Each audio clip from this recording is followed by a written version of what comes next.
Voilà, bonjour à toutes et à tous. J'espère que vous allez bien ce matin, que vous êtes en forme. Ça fait plaisir de vous revoir. Pendant 2 semaines, on était en vacances avec mon épouse. Et là, on revient, on a rechargé un petit peu les batteries. Même si en vacances, c'est pas toujours évident de se reposer. Mais Dieu est là, il renouvelle nos forces à chaque instant. Voilà, ce matin, le titre de mon message est le suivant, du soir au matin. Je ne sais pas si vous aimez les animaux. Moi, personnellement, j'aime beaucoup les animaux. Et je ne sais pas pourquoi, mais depuis tout jeune, alors ce n'est pas forcément mon animal préféré, mais depuis tout jeune, j'ai été fasciné par un animal en particulier, et plus exactement un oiseau, un rapace. Mais vraiment, depuis très longtemps que je suis fasciné par cet oiseau. Il est un petit peu particulier, c'est le hibou. Ne me demandez pas pourquoi, c'est comme ça. Et je trouve étonnant, je le trouve. Bref, proportionnellement à nous, quand on regarde le hibou déjà, quand on regarde ses yeux, c'est comme si nous on avait des pamplemousses à la place des yeux. Imaginez comme il a des gros yeux. Et bien évidemment, c'est un oiseau nocturne. Donc il vit la nuit, il profite du calme, de l'obscurité pour chasser la nuit. Et à cause de cela, il y a très peu de prédateurs qui viennent pour le chasser. J'ai trouvé une belle photo.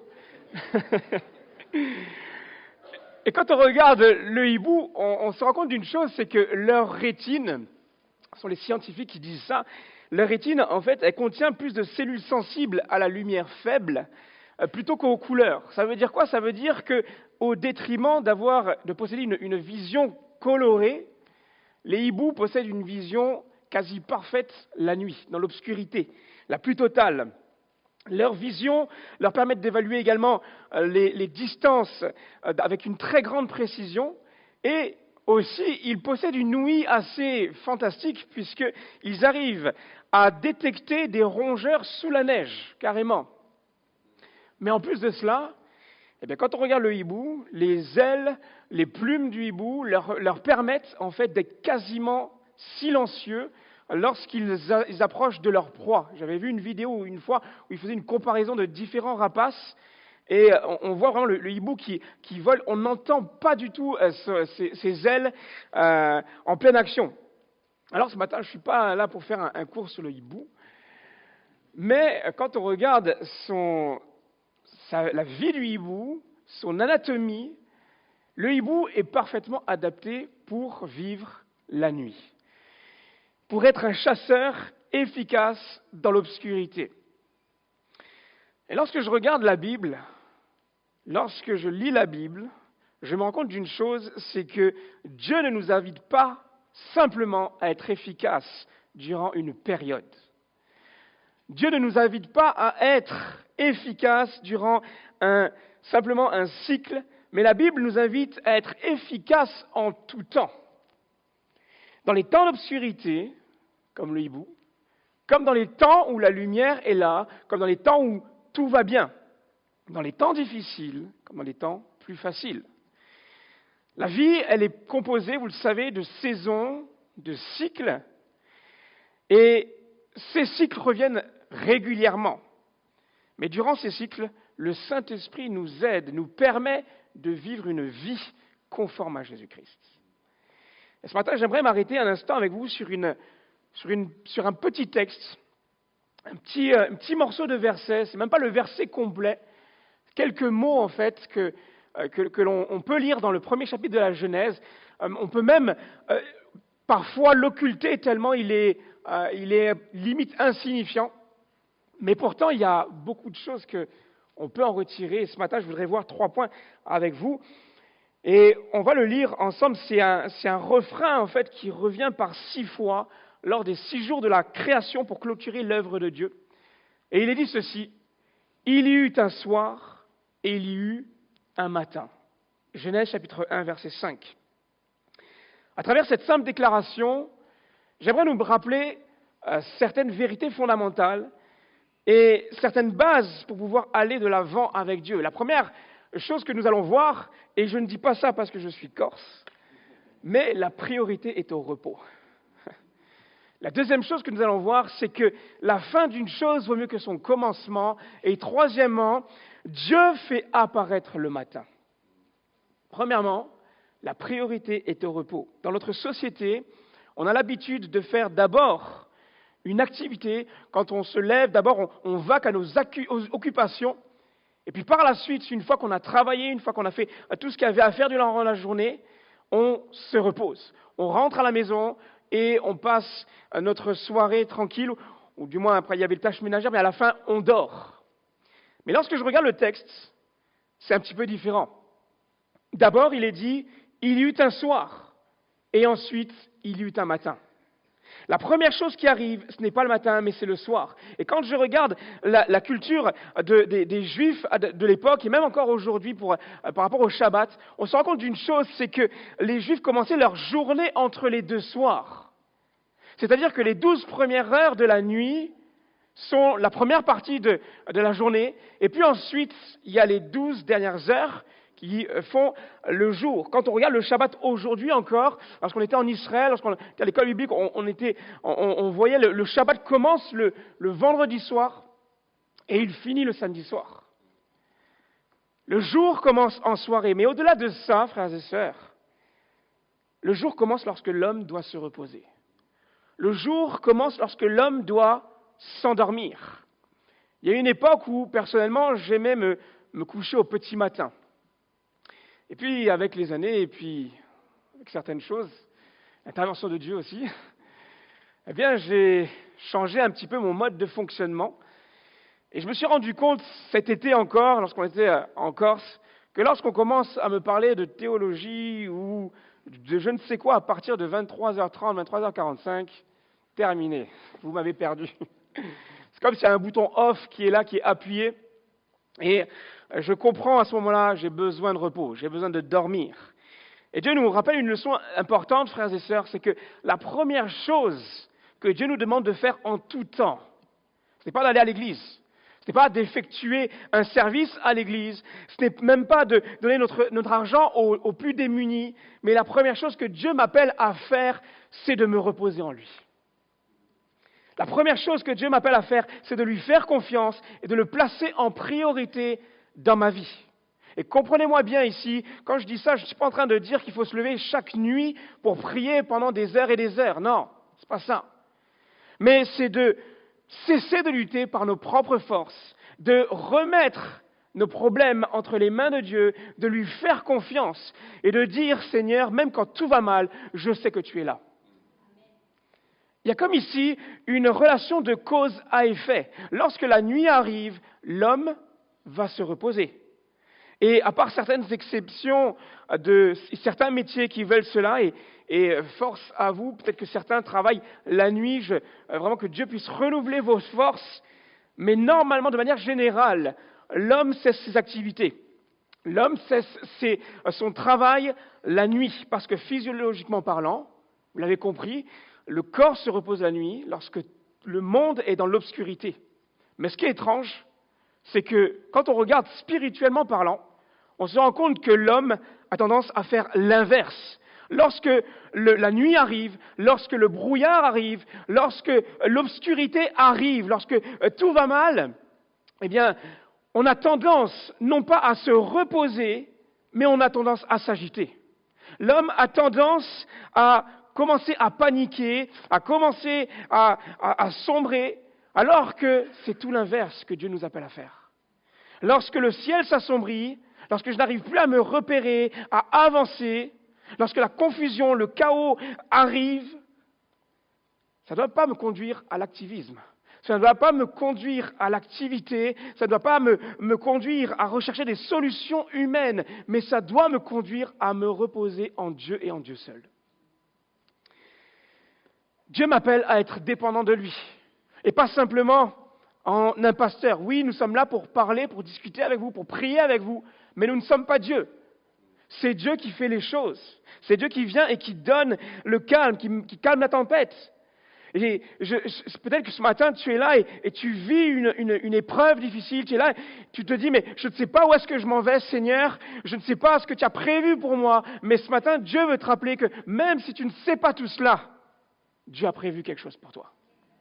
Même si tu ne sais pas où est-ce que tu en es, même si les portes se sont fermées devant toi, Dieu en a une meilleure pour toi aujourd'hui. Ce n'est pas grave si tout est en train de sombrer à tes yeux. L'Esprit de Dieu planait au-dessus des eaux. Et lorsque Jésus va dire aux disciples, passons de l'autre bord, on se rappelle ce qui va se passer, un vent violent va arriver, les vagues vont commencer à submerger la barque. Et là, le texte nous dit quoi? Est-ce que le texte nous dit que Jésus va commencer à s'agiter? Est-ce que le texte nous dit que Jésus va commencer à paniquer ou est-ce qu'il va commencer à pêcher des poissons? Non. Le texte nous dit ceci dans Marc 4, 38. Et lui, il dormait à l'arrière sur le coussin. Mon frère, ma sœur, Dieu t'appelle à rentrer dans son repos. Peut-être qu'une tempête s'est levée dans ton cœur, dans ton quotidien, que la nuit s'est obscurcie au point d'en devenir très épaisse, mais par son esprit, Dieu veut que tu puisses dormir à l'arrière sur le coussin. Et comprenez bien, ici, je ne suis pas en train de dire qu'il faut faire l'autruche. Ce que je peux faire, je dois le faire. Ce que Dieu me demande de faire, je le fais, certes. Mais ce que je ne peux pas faire, Seigneur, je te le remets entre tes mains. Seigneur, tu es au contrôle de la situation. Je ne vais pas rester dans l'angoisse et dans la peur parce que la solution se trouve en toi. Nous avons toujours tendance à essayer de trouver une solution par nos moyens, à droite, à gauche. Mais Seigneur, tu m'appelles à te faire confiance. Et j'aime ce passage, moi, qui dit à un moment donné, arrêtez et sachez que je suis Dieu. Arrêtez et sachez que je suis Dieu. Depuis combien de temps tu ne t'es pas arrêté pour te délecter de la présence de Dieu? Depuis combien de temps tu ne t'es pas réellement arrêté pour te décharger à la croix? Lorsque Jésus va dire, venez à moi, vous tous qui êtes fatigués, je vous donnerai du repos. C'est intéressant ici, parce que le commandement qu'il donne ici, il est suivi d'une promesse. Il n'est pas suivi d'un jugement, il n'est pas suivi d'une condamnation, il n'est pas suivi d'une menace ou d'un fardeau, mais il est suivi d'un bienfait. Celui qui est fatigué, Jésus lui dit, viens à moi, et par la suite, je te donnerai du repos. Et parfois, on a peur d'aller devant Dieu, on a peur de ce qu'il peut nous dire, parce qu'on a besoin de contrôler les choses. On a l'impression même de perdre du temps si on s'arrête, mais la réalité, frères et sœurs, c'est que c'est dans ces moments-là que non seulement Dieu renouvelle nos forces, mais en plus de cela, au lieu de perdre du temps, il nous fait gagner du temps. Alors, le premier point, la priorité est au repos.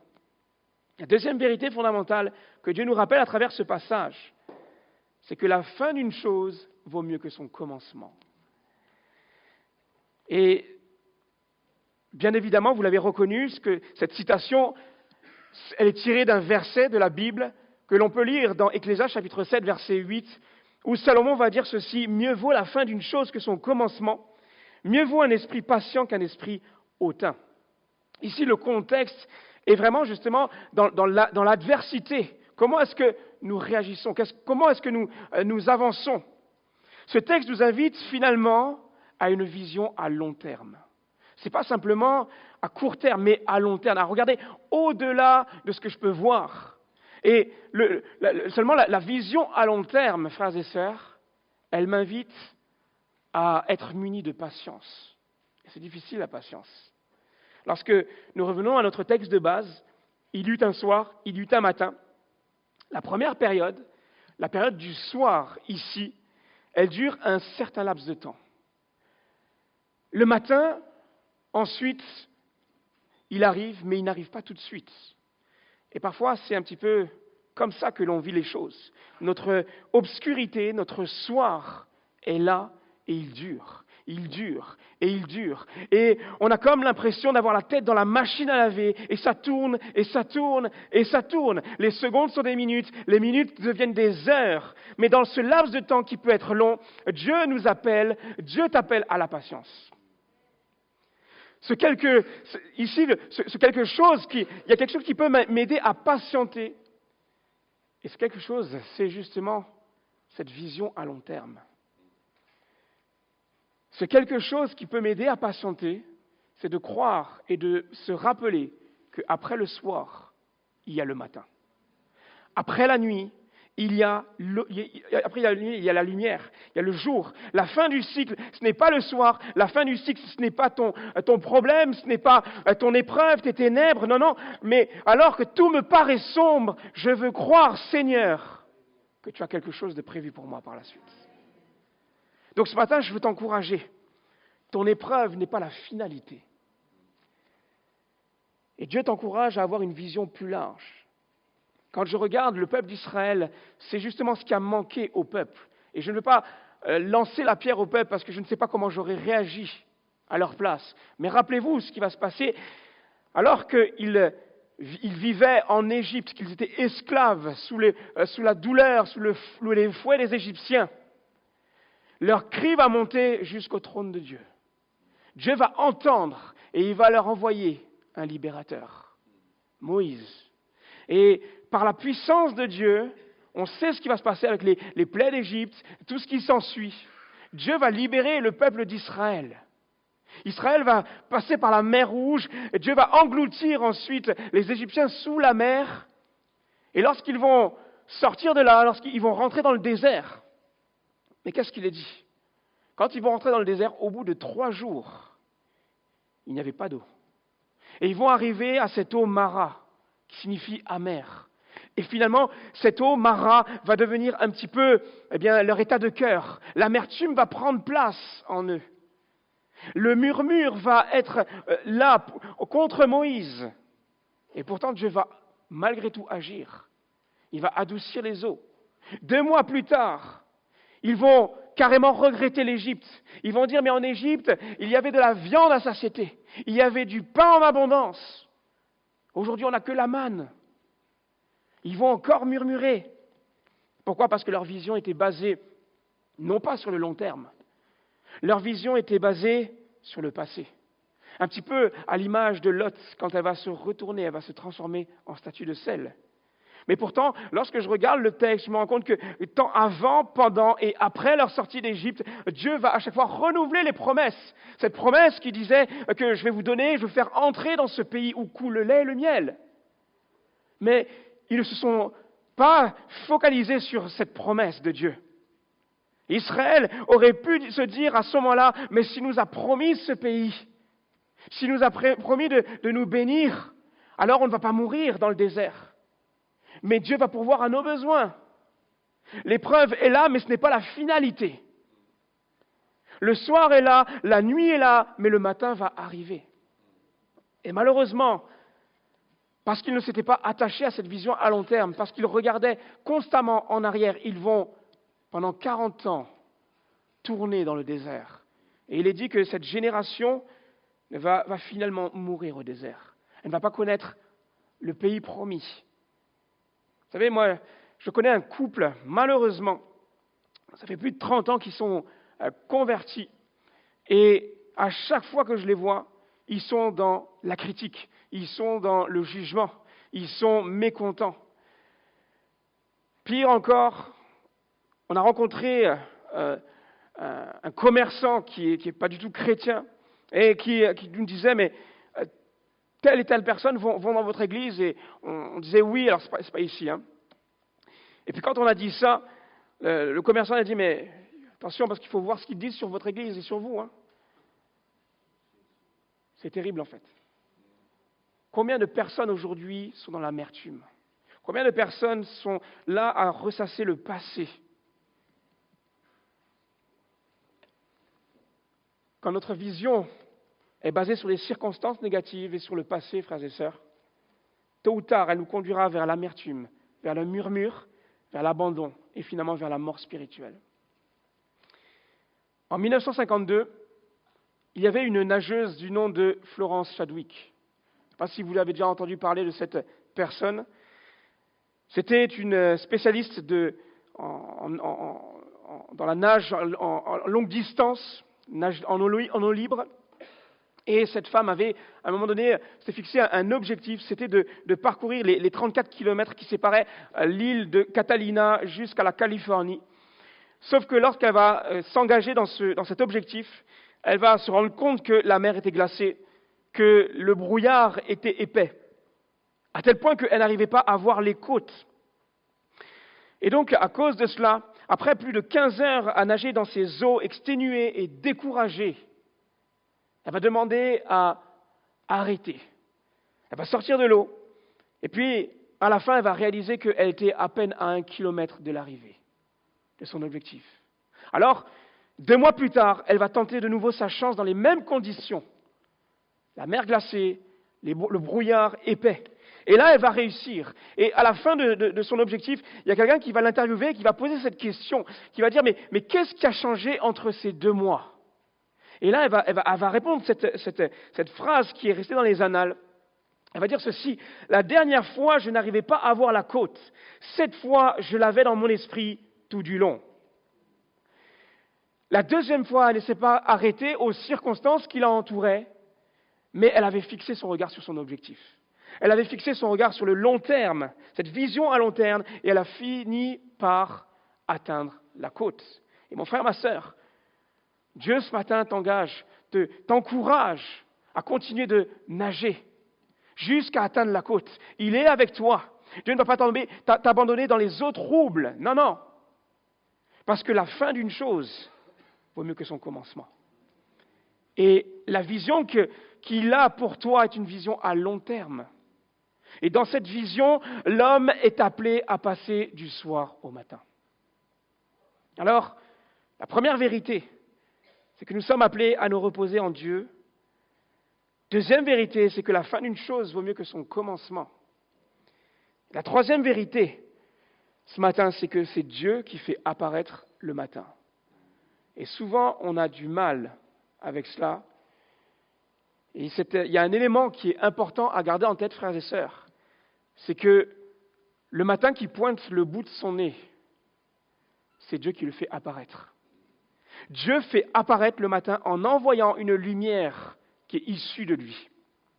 Mais le problème, c'est que trop souvent, l'homme a tendance à vouloir prendre le contrôle de la situation et à essayer de faire apparaître lui-même son matin. Trop souvent, l'homme a tendance à vouloir faire apparaître sa lumière dans l'obscurité. L'homme est très souvent tenté de dire à Dieu, ton matin, ta lumière, Seigneur, ne me conviennent pas. La solution que tu me donnes ne me convient pas.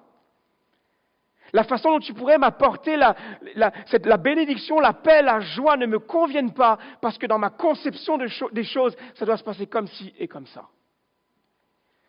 Je veux que tu me sortes de mes problèmes, mais Seigneur, je veux que tu le fasses à ma façon.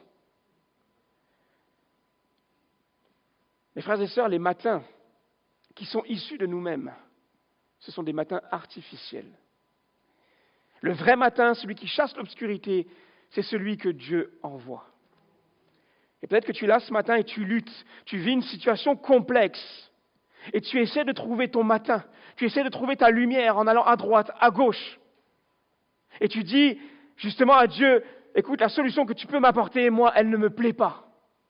Je ne veux pas que tu puisses agir comme ci et comme ça, mais je veux faire à ma façon. Le problème, c'est que, en restant comme cela, la situation reste la même. Tu n'avances pas et tu n'avanceras pas. Ça me fait penser à quelques exemples de la Bible. Est-ce que vous vous rappelez de ce moment où Dieu va faire cette promesse à Abraham? Il va dire à Abraham, écoute, ta descendance sera aussi nombreuse que les étoiles du ciel. À ce moment-là, Abraham reçoit une promesse exceptionnelle. Mais là, Abraham va commencer à regarder autour de lui. Et il va réfléchir. Et là, il va se dire, mais Seigneur, tu m'as fait cette promesse quand j'avais 75 ans. Aujourd'hui, j'en ai 86. 11 ans se sont écoulés. Et je ne vois toujours pas la promesse réalisée. Non seulement cela, mais ma femme est toujours stérile. En plus de cela, nous sommes très âgés. Alors, je ne vois pas ce matin que tu m'as promis. Donc du coup, qu'est-ce que je vais faire? Je vais moi-même fabriquer mon matin. Et voyez-vous, la coutume de l'époque, c'était qu'une femme stérile pouvait donner sa servante à son mari. Et l'enfant qui naissait de cette union était considéré comme celui de l'épouse principale. Et on lit ensemble, dans Genèse chapitre 16, verset 2, Sarai dit à Abraham, voici que l'Éternel m'a rendu stérile. aie des relations avec ma servante, peut-être aurai-je par elle des enfants. Abraham écouta Sarai. Et c'est terrible. Ici, il y a deux choses. C'est que d'abord, ils remettent la faute sur Dieu. C'est lui qui m'a rendu stérile. Et ensuite, il est dit que Abraham écouta Sarai. Pourtant, Abraham avait reçu la promesse. Au lieu d'écouter Dieu, il a écouté sa femme. Je ne dis pas que le conseil des femmes est toujours mauvais. C'est pas ça. Mais entre écouter sa femme et écouter Dieu, bon, voilà. Alors ce matin, vraiment, je veux t'encourager à te baser sur la parole, sur ce que Dieu dit dans sa parole. Sarah va envoyer Agar vers Abraham et nous connaissons la suite. De cette union va naître Ismaël et par la suite, eh bien, malheureusement, encore aujourd'hui, nous savons ce que ça a produit. Parce que Abraham a voulu faire venir son matin, ça a eu des conséquences encore aujourd'hui. On sait également ce qui s'est passé lorsque Moïse était sur le mont Sinaï pendant 40 jours, pendant 40 nuits. Il était en communion parfaite avec Dieu. Littéralement, il parlait avec Dieu bouche à bouche. Et alors que Moïse vivait ce temps incroyable avec Dieu sur le sommet de la montagne, quand on regarde au pied de la montagne, il y avait le peuple. Et qu'est-ce que faisait le peuple? Le peuple commençait à se questionner, mais où est-ce qu'il est Moïse? On ne le voit plus. Et ils vont aller vers Aaron. Et là, ils vont dire ceci à Aaron. Allons, fais-nous des dieux qui marchent devant nous, car ce Moïse, l'homme qui nous a fait sortir d'Égypte, nous ignorons ce qu'il est devenu. À ce moment-là, c'est comme si le peuple, finalement, disait à Aaron, apporte-nous un matin qui nous guidera. Apporte-nous un matin qui nous apportera la lumière et qui chassera nos ténèbres, notre zone de flou. Et cette interrogation qu'avait le peuple va être transmise à Aaron. Aaron aussi va se dire, mais c'est vrai, où est-ce qu'il est? Et donc, il va commencer à prendre les boucles chez les uns, chez les autres, et on sait ce qui va se passer. Il va confectionner le veau d'or. Et finalement, le matin qu'ils vont créer, qu'ils vont fabriquer, va conduire le peuple à l'orgie, à l'idolâtrie, et par la suite à la mort. Un dernier exemple, lorsque Dieu va inspirer Samuel et qu'il va aller vers Saül en lui disant « Écoute Saül, je vais partir. » Je paraphrase. « Quand je reviens au bout de 7 jours, tu sacrifieras des holocaustes pour Dieu. » Samuel va partir. Et qu'est-ce qui va se passer? Avant qu'il parte, déjà, les Philistins avaient commencé un petit peu à encercler Israël. Et là, Saül va commencer à avoir peur, à se poser des questions. Comment je vais faire? Le peuple s'éloigne de moi. Alors, je vais moi-même faire le sacrifice. Alors que Samuel n'était toujours pas revenu. Il va sacrifier, faire ce sacrifice des holocaustes pour Dieu. Et au même moment, quand il va finir, Samuel va arriver. Et là, Samuel va parler à Saül et il va lui dire ceci. Tu t'es comporté de façon stupide. Tu n'as pas respecté le commandement que l'Éternel, ton Dieu, t'avait donné. L'Éternel aurait affermi pour toujours ton règne sur Israël, mais maintenant ton règne ne durera pas. L'Éternel s'est choisi un homme selon son cœur, et il l'a destiné à être le chef de son peuple. Cela arrivera parce que tu n'as pas respecté ce que l'Éternel t'avait ordonné. En faisant apparaître son matin, Saül a perdu son règne. Frères et sœurs, Dieu sait ce qui est bon pour nous. Et Dieu sait comment l'apporter. Dieu sait à quel moment il faut l'apporter. Se reposer en Dieu nous amène à la compréhension que, oui, la fin d'une chose vaut mieux que son commencement. Mais se reposer en Dieu nous amène aussi à la compréhension que accepter le fait que c'est lui qui apporte le matin. C'est lui qui fait apparaître le matin. N'essaie pas de créer des matins artificiels. Quitter l'Église, fuir loin de Dieu, ne t'apportera pas la solution. Te réfugier dans quelconque addiction ne t'apportera pas le réconfort. Trouver du refuge dans le travail ou dans quelconque activité est une activité artificielle. Aller vers toutes sortes de femmes, d'hommes pareils. Lorsque on voit notre enfant aussi s'éloigner de Dieu, essayer de lui rabâcher sans cesse, tu dois prier, tu dois revenir à l'église. C'est un matin artificiel. Parce que c'est le Saint-Esprit qui convainc les cœurs. Ton rôle à toi, c'est de prier pour ton enfant. Alors je terminerai. Est-ce que vous connaissez cet homme, Hudson Taylor? C'est un missionnaire. À 21 ans, il va partir en mission en Chine, dans une époque très dangereuse pour les étrangers. Et cet homme avait une obsession, c'était de gagner des âmes, par tous les moyens. Mais le problème, c'est que dans sa conception des choses, l'œuvre missionnaire dépendait de lui. Dans sa conception des choses, eh bien, il voulait se charger de toutes les tâches. Et le problème, c'est que à cause de cela, il travaillait sans repos. Et bien évidemment, il commence à s'épuiser. À tel point qu'il va être pris d'une fatigue extrême, d'une profonde dépression. Il va avoir des problèmes de santé, ça va aller mal dans son couple, dans sa famille. Sa femme va mourir, 5 de ses 8 enfants vont mourir également. Ça va être terrible pour lui. Il va être presque contraint d'arrêter à ce moment-là. Mais un jour, il va lire cette parole. Je suis le cep, vous êtes les sarments. Sans moi, vous ne pouvez rien faire. Et là, ça va complètement changer sa façon de voir les choses. Et il va commencer à se reposer en Dieu. Il a compris que ce n'est pas à lui de produire la lumière, mais son rôle à lui, c'était de se reposer en Christ. Et il va travailler dur, c'est vrai, mais tout en étant dans le repos en Christ. Et à ce moment-là, il va cesser de forcer les choses, il va cesser de paniquer, de tout remettre entre les mains de Dieu. Et paradoxalement, alors qu'il se reposait en Dieu, il va commencer à produire du fruit, beaucoup plus de fruits. Il va rester 51 ans en Chine, il va traduire la Bible en chinois, il va ouvrir des écoles, des hôpitaux, il va fonder un organisme missionnaire qui va envoyer plus de 800 missionnaires. Il va se remarier par la suite, il va avoir 2 enfants avec sa nouvelle femme et plusieurs de ses enfants vont reprendre le flambeau par la suite.